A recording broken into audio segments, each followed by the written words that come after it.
करने वाले, सभी दुखों को हरने वाले हैं। सच्चे मन से भगवान श्री सत्यनारायण का व्रत करने, पूजा करने और कथा सुनने से निश्चित ही लाभ मिलता है। अगर आप भगवान सत्यनारायण का व्रत और पूजा करना चाहते हैं तो इसे आप कभी भी कर सकते हैं, लेकिन अगर आप इसे पूर्णिमा के दिन, संक्रांति के या फिर गुरुवार के दिन करते हैं तो बहुत सर्वोत्तम माना जाता है। व्रत के दिन आप स्नान करके पवित्र हो जाएं। अपने मंदिर में आसन पर बैठकर भगवान गणेश, माँ गौरी, वरुण देवता, विष्णु भगवान आदि समस्त इष्ट देवी देवताओं का ध्यान करके उनकी पूजा करें और यह संकल्प करें कि मैं सदा श्री सत्यनारायण भगवान की पूजा और कथा सुना करूंगी या सुना करूंगा। इसके साथ ही हाथ में फूल लेकर भगवान सत्यनारायण का ध्यान कीजिए। फूल, धूप, दीप, नैवेद्य, यज्ञोपवीत अर्पित कर भगवान सत्यनारायण से प्रार्थना कीजिए कि हे भगवान, मैंने जल, पुष्प आदि समस्त सामग्री पूरी श्रद्धा और विश्वास के साथ आपके चरणों में अर्पित कर दी है। अब आप इसे कृपा कर स्वीकार कीजिए। आपको मेरा बारंबार प्रणाम है।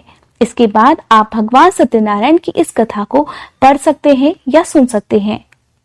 पवित्र तीर्थ स्थल नैमिषारण्य में एक बार एकत्रित हुए आर्यावर्त के 88,000 महर्षियों ने मुनि श्रेष्ठ श्री सूत जी से कहा, हे मुनिवर, कलयुग में मनुष्य वेद, विधान और धर्म विरुद्ध आचरण करते हुए पापों की गठरी के बोझ तले दबता जा रहा है।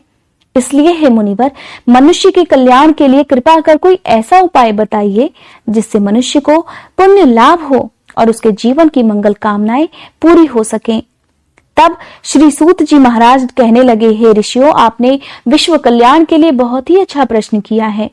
अब मैं उस मंगलकारी व्रत का वर्णन करूंगा जिसके संबंध में एक बार नारद जी ने भी भगवान लक्ष्मी नारायण से पूछा था और उन्होंने नारद जी से जो कथा कही थी उसे अब आप सब भी चिंता मुक्त होकर सुनिए। नारद जी मानव के कल्याण की इच्छा से विभिन्न लोकों का भ्रमण करते हुए पृथ्वीलोक में जा पहुंचे। पृथ्वीलोक में अपने अपने कर्मों के अनुसार लोगों को दुखों से पीड़ित देखकर नारद जी बड़े परेशान हुए और मन में विचार करने लगे कि इन प्राणियों के दुख का निवारण कैसे होगा। जब वह कोई उपाय ना सोच सके तब तीनों लोकों के स्वामी भगवान श्री हरि विष्णु के सामने उपस्थित हो गए। वहां नारद जी ने श्वेत पूर्ण और 4 भुजाओं वाले शंख, चक्र, गदा और पद्म से सुसज्जित देवों के देव भगवान विष्णु की स्तुति करते हुए कहा, हे भगवान नारायण, आप सर्वशक्तिमान और सृष्टि के पालन करता है। मनुष्य का मन और वाणी भी आपके गुणों का वर्णन नहीं कर पाती। आप सर्वश्रेष्ठ और सर्वोपरि हैं। आपका कोई आदि, मध्य और अंत नहीं है। मैं आपको नमस्कार करता हूँ। इस प्रकार नारद जी द्वारा स्तुति किए जाने पर भगवान विष्णु मुस्कुराए और कहने लगे, हे मुनिवर, कृपा करके निसंकोच होकर अपने आने का कारण बताइए। तब नारद जी कहने लगे, पृथ्वीलोक पर जन्म लेने वाले मनुष्य अपने अपने कर्मों के अनुसार विभिन्न योनियों में रहते हुए अनेक दुखों से पीड़ित हो रहे हैं। हे त्रिलोकीनाथ, मुझ पर कृपा करके कोई ऐसा उपाय बताइए जिससे उनका दुख नष्ट हो सके और वे सुख संपत्ति का भोग करते हुए अंत समय में मोक्ष को प्राप्त कर सके। तब सृष्टि के पालनहार भगवान श्री हरि कहने लगे, हे नारद मुनि, अब मैं ऐसे व्रत का वर्णन करने जा रहा हूँ जिसे करने से विश्व के सभी स्त्री पुरुषों को पापों से मुक्ति मिल पाएगी। निर्धनता नष्ट होने से मनुष्य सुख संपत्ति के समुद्र में तैरता हुआ आनंद पूर्वक जीवन यापन करेगा। श्री सत्यनारायण भगवान का व्रत करने से और कथा सुनने से उनकी सभी इच्छाएं पूरी होंगी। कलयुग में मोक्ष प्राप्ति का एकमात्र यही उपाय है। नारद जी ने जब व्रत के लिए विधि विधान की जानकारी चाही तो भगवान श्री हरि कहने लगे, मनसा वाचा कर्मणा शुद्ध होकर मनुष्य भक्ति एवं श्रद्धा भाव से किसी भी दिन यह व्रत कर सकता है। नैवेद्य आदि भक्ति भाव से अर्पित कर ब्राह्मणों को भोजन कराकर दक्षिणा देनी चाहिए। इस प्रकार सत्यनारायण भगवान की आराधना करने से व्यक्ति के सभी कष्टों से मुक्ति मिल जाती है। धन संपन्न और सुखी होकर आनंद पूर्वक वह जीवन व्यतीत करता है। श्री सूत जी महाराज आगे कहने लगे, हे ऋषियों मुनियों, अब मैं आपको उस निर्धन ब्राह्मण की कथा सुनाने जा रहा हूँ जिसने श्री सत्यनारायण भगवान का सबसे पहले व्रत किया। श्री सत्यनारायण भगवान का व्रत करने से उस ब्राह्मण की निर्धनता दूर होने के साथ साथ उसके सभी कष्ट भी दूर हो गए।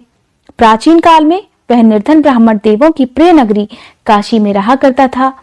भिक्षा मांगकर वह किसी तरह अपना जीवन यापन कर रहा था। ब्राह्मण की दुर्दशा देखकर ब्राह्मणों से प्रेम करने वाले श्री सत्यनारायण भगवान ने एक दिन बूढ़े व्यक्ति के रूप में उसके पास जाकर बड़े आदर सम्मान से उससे पूछा, हे ब्राह्मण देवता, तुम इस तरह घर घर भिक्षा मांगकर अनेक कष्टों को सहन करते हुए ये कैसे जीवन यापन कर रहे हो? दरिद्र ब्राह्मण कहने लगा, हे मित्र, मुझे आय का कोई भी साधन प्राप्त नहीं है, इसी वजह से मैं भिक्षा मांगकर जीवन यापन करता हूँ। अगर आप मेरी निर्धनता दूर करने का कोई उपाय जानते हो तो मुझे अवश्य बताइए। निर्धन ब्राह्मण की बात सुनकर बूढ़े व्यक्ति ने कहा, हे मित्र, श्री सत्यनारायण भगवान की पूजा आराधना करने से तुम्हारी सभी मनोकामनाएं पूरी हो जाएंगी और तुम्हारे घर में धन संपत्ति की वर्षा होने लगेगी। ब्राह्मण को व्रत करने की विधि बताकर सत्यनारायण भगवान वहां से आगे की ओर चल दिए और कुछ दूर जाकर अंतर्ध्यान हो गए। निर्धन ब्राह्मण ने बूढ़े व्यक्ति द्वारा बताए गए व्रत को करने का निश्चय कर लिया। उस रात उसे नींद नहीं आई। वह व्रत करने के बारे में ही सोचता रहा और रात भर श्री सत्यनारायण भगवान का ध्यान करता रहा। प्रातः काल उठकर सत्यनारायण भगवान का व्रत करने का निश्चय करता हुआ निर्धन ब्राह्मण भिक्षा मांगने के लिए निकल पड़ा। उस दिन ब्राह्मण को भिक्षा में बहुत सारा धन मिल गया और घर लौटकर उसने आसपास के लोगों के साथ श्री सत्यनारायण भगवान की पूजा कर उन्हें व्रत कथा सुनाने के बाद सभी को प्रसाद देकर स्वयं भी प्रसाद ग्रहण किया और इस प्रकार कुछ ही दिनों में ब्राह्मण की निर्धनता दूर हो गई। उसके घर में धन धान्य की वर्षा होने लगी। अब तो ब्राह्मण ने हर महीने श्री सत्यनारायण का व्रत करने का निश्चय कर लिया। हे श्रेष्ठ मुनियों, अब मैं आपको उन लोगों की भी कथा सुनाता हूँ जिन्होंने उस ब्राह्मण से श्री सत्यनारायण भगवान की व्रत कथा सुनकर यह व्रत किया और उनके सभी कष्ट दूर हुए। धन संपत्ति से संपन्न उस ब्राह्मण ने हर माह नियमित रूप से व्रत करते हुए जब अगले महीने श्री सत्यनारायण भगवान का व्रत किया तो उस व्रत में बहुत से बंधु बांधव और मित्र सम्मिलित हुए। उसी समय जंगल से लकड़ियां काटकर लाने वाला एक बूढ़ा लकड़हारा वहां से गुजरा। उसे बड़ी तेज प्यास लग रही थी, इसलिए जल पीने की इच्छा से बूढ़े लकड़हारे ने लकड़ियों के गट्ठर को जमीन पर रखा और घर के आंगन में पहुंचकर उस ब्राह्मण से पूछा, हे ब्राह्मण देवता, आप इस समय किसका पूजन कर रहे हैं? इस व्रत को करने से क्या लाभ होता है? कृपा करके मुझे सब बातें बताइए। बूढ़े लकड़हारे की बात सुनकर उस ब्राह्मण ने उसे सब बातें बता दी। लकड़हारा बड़ा प्रसन्न हुआ और उसने भी मन ही मन भगवान सत्यनारायण का व्रत करने का निश्चय कर लिया।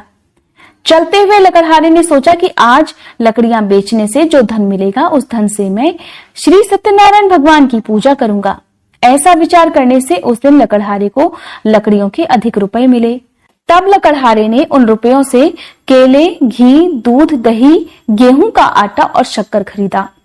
घर लौटकर लकड़हारे ने देवों की प्रिय काशी नगरी में श्री सत्यनारायण भगवान की पूजा की। उस पूजा में उसके परिवार के और आसपास के लोग भी सम्मिलित हुए। श्री सत्यनारायण भगवान की पूजा और व्रत कथा सुनने के बाद लकड़हारे ने प्रसाद बांटकर स्वयं भी प्रसाद ग्रहण किया।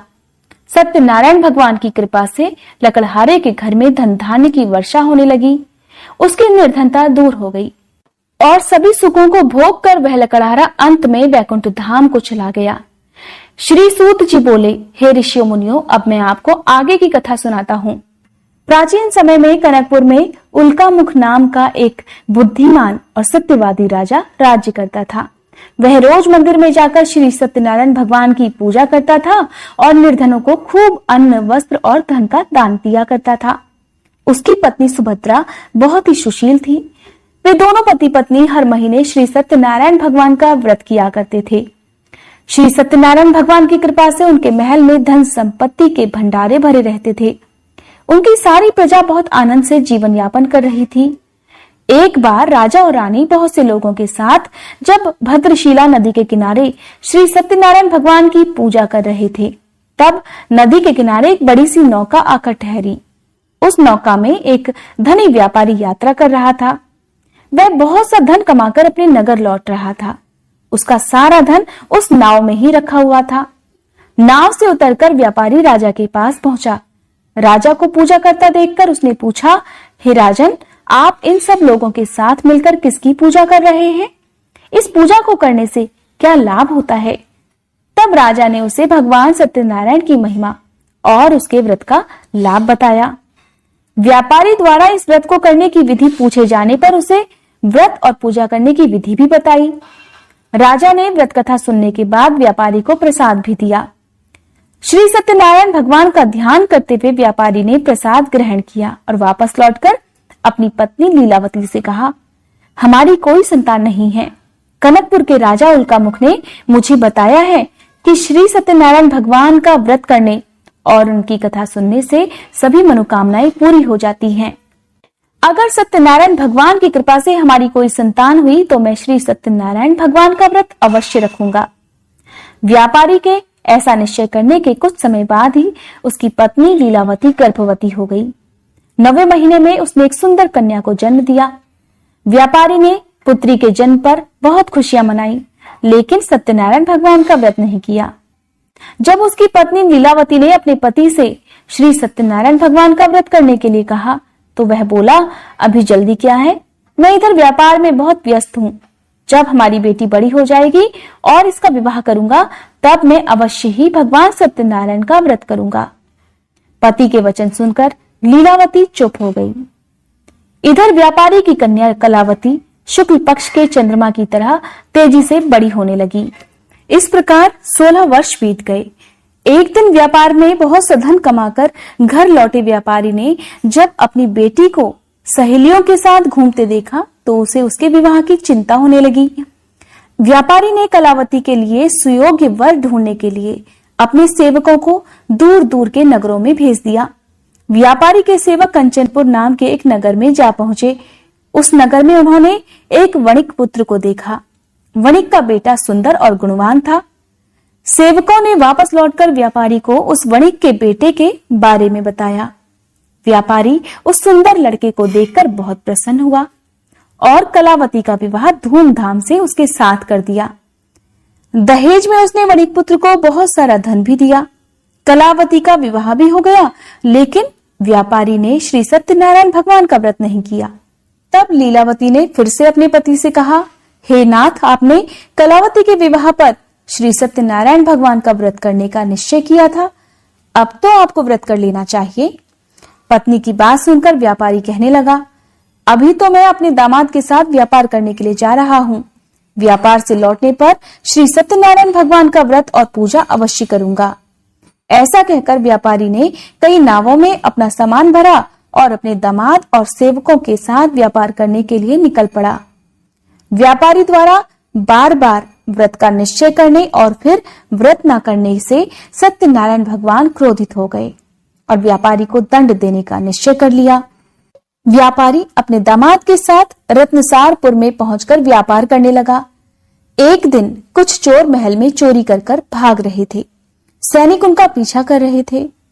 भागते हुए चोरों ने सैनिकों से बचने के लिए चोरी का सारा धन व्यापारी की नावों में छुपा दिया। खाली हाथ चोर आराम से भाग गए। चोरों का पीछा करते हुए सैनिक व्यापारी के पास पहुंचे। उन्होंने व्यापारी की नावों की तलाशी ली तो उन्हें राजा का चोरी किया गया सारा धन भी मिल गया। तब सैनिक व्यापारी और उसके दामाद को बंदी बनाकर राजा के पास ले गए। राजा ने उन दोनों को कारागार में डलवा दिया और उनका सारा धन भी ले लिया। श्री सत्यनारायण भगवान के प्रकोप से उधर लीलावती पर भी मुसीबतों का पहाड़ टूट पड़ा। उसके घर में चोरी हो गई और घर में खाने के लिए भी अनाज नहीं बचा। भूख प्यास से व्याकुल होकर व्यापारी की बेटी कलावती एक ब्राह्मण के घर गई। उस ब्राह्मण के घर में श्री सत्यनारायण भगवान की पूजा हो रही थी। तब उसने भी वहां बैठकर कथा सुनी और प्रसाद लिया। घर लौटकर कलावती ने सारी बात अपनी मां लीलावती को बताई। तब लीलावती ने सत्यनारायण भगवान का व्रत करने का निश्चय कर लिया। अगले ही दिन लीलावती ने अपने परिवार और आसपास के लोगों के साथ मिलकर श्री सत्यनारायण भगवान की पूजा की। पूजा करने के बाद सबको प्रसाद बांटकर स्वयं भी प्रसाद ग्रहण किया। लीलावती ने अपने पति और दामाद के घर लौटाने की मनोकामना से श्री सत्यनारायण भगवान का व्रत किया था। लीलावती के विधि पूर्वक व्रत करने और प्रसाद ग्रहण करने से श्री सत्यनारायण भगवान ने प्रसन्न होकर उनकी मनोकामना पूरी कर दी। उन्होंने राजा चंद्रकेतु को सपने में दर्शन देकर कहा, हे राजन, व्यापारी और उसका दामाद बिल्कुल निर्दोष हैं। सुबह उठते ही उन दोनों को आजाद कर दो। उन दोनों का सारा धन भी वापस लौटा देना। अगर तुमने ऐसा नहीं किया तो मैं तुम्हारा सारा वैभव नष्ट कर दूंगा। ऐसा कहकर श्री सत्यनारायण भगवान अंतर्ध्यान हो गए। प्रातःकाल उठते ही राजा चंद्रकेतु ने अपने मंत्रियों और राज्य ज्योतिषियों को रात के सपने की बात बताई और सबने व्यापारी और उसके दामाद को छोड़ देने के लिए कहा। तब राजा चंद्रकेतु ने तुरंत उस व्यापारी और उसके दामाद को छोड़ दिया और उनका सारा धन भी वापस कर दिया। इस प्रकार श्री सत्यनारायण भगवान की कृपा से व्यापारी और उसका दामाद दोनों खुशी खुशी अपने नगर की ओर चल दिए। तब श्री सूत जी महाराज आगे कहने लगे, उस व्यापारी ने अपने दामाद के साथ शुभ मुहूर्त में नावों द्वारा रत्नसारपुर से प्रस्थान किया। लंबी यात्रा करने के बाद व्यापारी ने एक नगर के किनारे नावों को रोककर भोजन किया और फिर दोनों विश्राम करने लगे। तभी श्री सत्यनारायण भगवान व्यापारी की परीक्षा लेने के इरादे से साधु के रूप में उसके पास पहुंचे और पूछा, हे वणिक, तेरी नावों में क्या सामान रखा हुआ है? व्यापारी ने मन ही मन सोचा कि यह साधु अवश्य ही कुछ मांगने की इच्छा से सामान के बारे में पूछ रहा है। यह सोचकर व्यापारी ने झूठ बोल दिया, हे साधु महाराज, मेरी नावों में तो बेल और पत्ते भरे हुए हैं। व्यापारी के झूठे वचन सुनकर सत्यनारायण भगवान ने क्रोधित होते हुए कहा, हे वैश्य, जो तुमने कहा है वही सत्य होगा। इतना कहकर साधु रूपधारी सत्यनारायण भगवान कुछ दूर जाकर अंतर्ध्यान हो गए। व्यापारी साधु को खाली हाथ लौटाकर बड़ा प्रसन्न हुआ। लेकिन जब व्यापारी ने अपनी नावों में धन की जगह बेल और पत्ते भरे हुए देखे तो वह जोर जोर से रोने लगा। मन ही मन अपनी झूठ बोलने पर पश्चाताप भी करने लगा। रोते रोते व्यापारी बेहोश हो गया।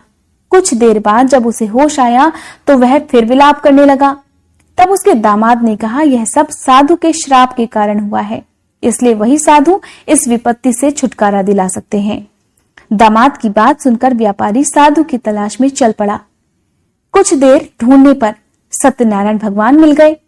व्यापारी ने साधु रूपधारी सत्यनारायण भगवान के चरणों में गिरकर झूठ बोलने के लिए क्षमा मांगी। तब सत्यनारायण भगवान बोले, हे वणिक पुत्र, तूने बार बार सत्यनारायण भगवान अर्थात मेरी पूजा करने के लिए कहा, किंतु कभी पूजा नहीं की।